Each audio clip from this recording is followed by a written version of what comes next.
You have carried our stories, you've told our stories, and you've also, uh, you know, stated why the work we do is important. So I'm just going to go into the text for today and why we have called this press conference. It is one that is called for very urgent national, critical matters that has serious impact on the elections.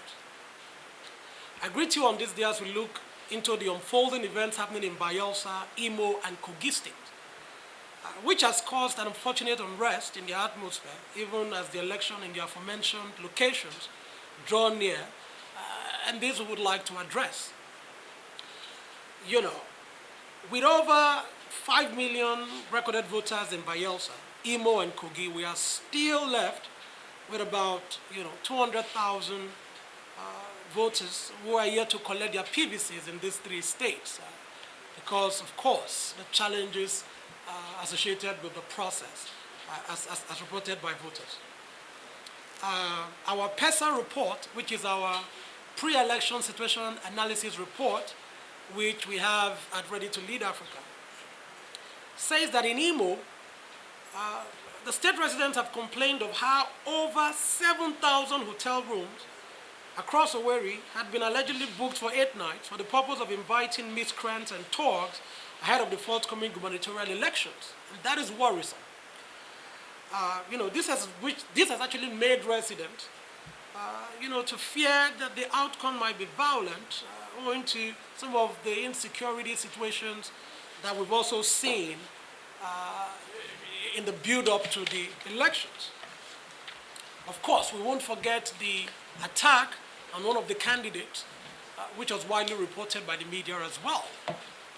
In Kogi, the level of desperation is not only found in Imo. In Kogi, where gubernatorial candidates are inciting voters toward violence by resorting to the use of inflammatory remarks and instigating fear and demise of potential voters, especially, that's what the politicians are doing, and that is very wrong.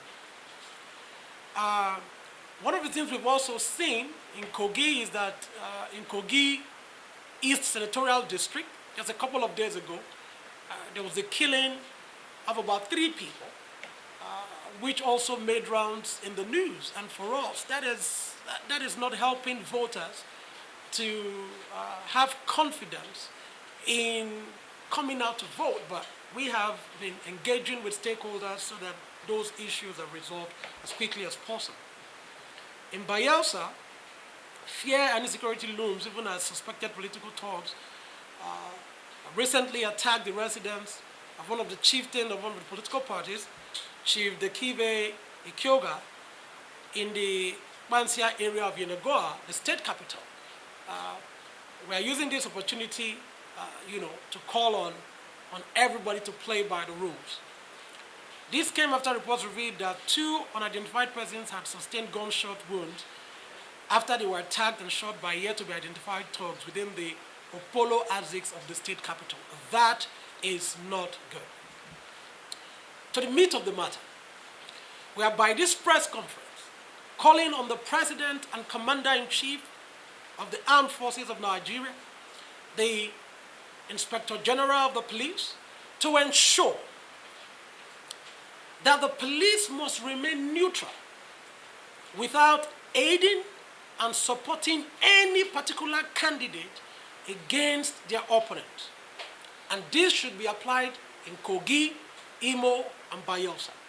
Mr. President, IG of Police, we as young people of this country, we are begging you and urging you and demanding of you to please ensure that the police remains neutral. They should protect civilians, protect the voting infrastructure, and ensure that voters have confidence so that INEC officials can go about their duties without fear of failure. We are also calling on the governorship candidates in Kogi, Imo, and Bayelsa.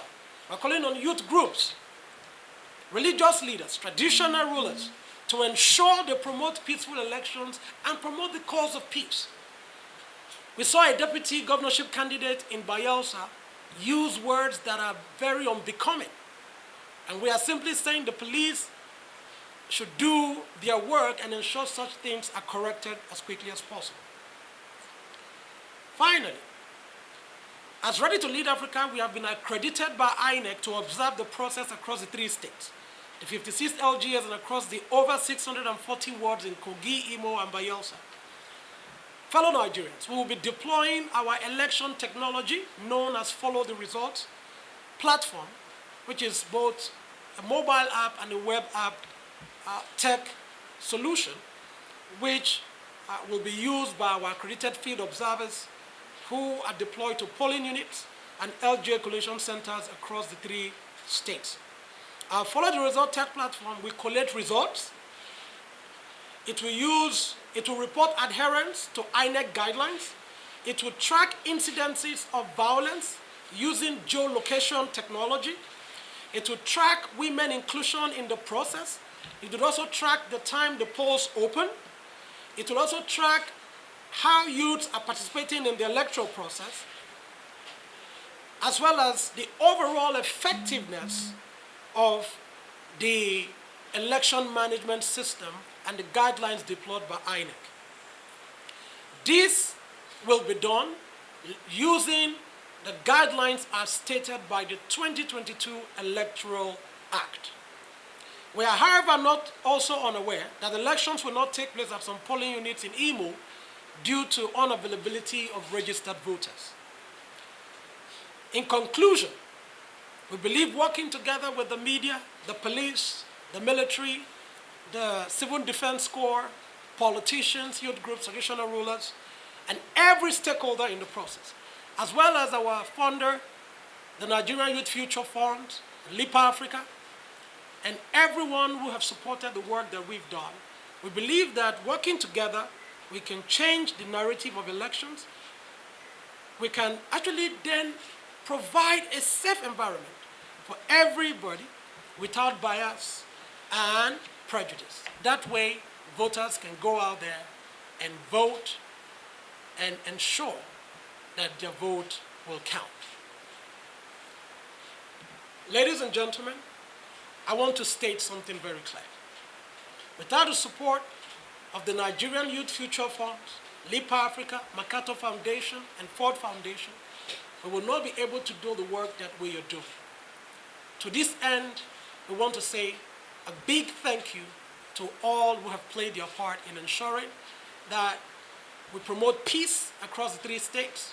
We move on with the peace accord, and now we are going to be observing the process and reporting same to Nigerians wherever they are. So I want to say this to the Nigerian youth, and I'm looking at you wherever you are at home. You're watching on TV, whether you're scrolling through your phones right now, you're watching on YouTube, Facebook, Instagram, Twitter. To the Nigerian youth, I am begging you, please don't allow any politician use you to cause problem. You are not the leader of tomorrow, you are the leader of today.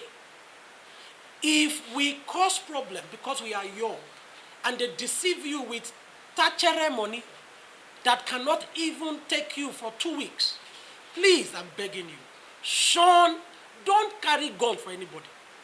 Don't cause chaos. Don't snatch ballot box. Voting is to elect leaders, not to destroy future leaders. That's what voting is for. So to the Nigerian youth in Kogi, Bayelsa, and Imo, my name is God Bless Otuburi. I'm begging you. God wants to bless your state through you, not to cause problem in your state. Please shun electoral violence. All of us are ready to lead Africa. Our funders, the Nigerian Youth Future Fund, MacArthur Foundation, Ford Foundation, LIPA Africa, we are simply saying no to violence.